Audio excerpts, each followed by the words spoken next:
La fureur du roi est un messager de mort, et un homme sage doit l'apaiser. Proverbe 16, 14.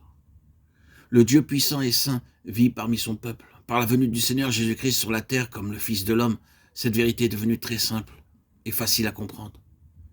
Un jour, alors que vous ferez face à un besoin, la lumière de Dieu brillera soudain dans votre cœur. Vous comprendrez une pensée cachée et vous vous en servirez pour répondre à la question présentée. Dieu nous donnera la réponse au moment du besoin.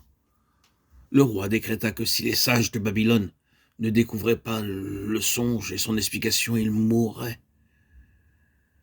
Les bourreaux observaient Daniel et ses amis pour les exécuter. Cependant, dans ces 4 jeunes hommes ne montrèrent aucun signe de crainte.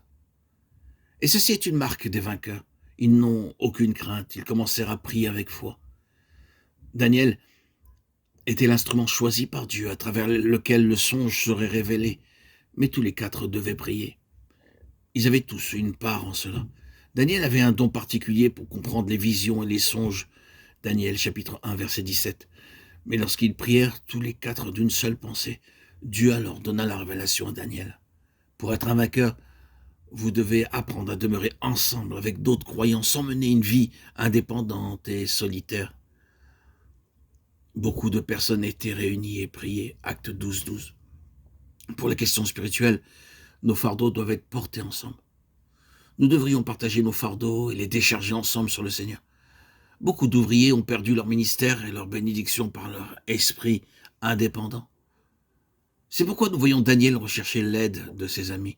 Il savait que Dieu lui avait accordé le don de comprendre et d'interpréter les visions et les songes. Daniel 1, 17. Dans cette situation, Daniel ressentit le désir de rechercher la prière de ses 3 amis. Ils prièrent tous ensemble. Et ils étaient partenaires dans ce ministère. Leurs dons étaient différents, mais ils étaient des partenaires égaux dans l'œuvre de Dieu.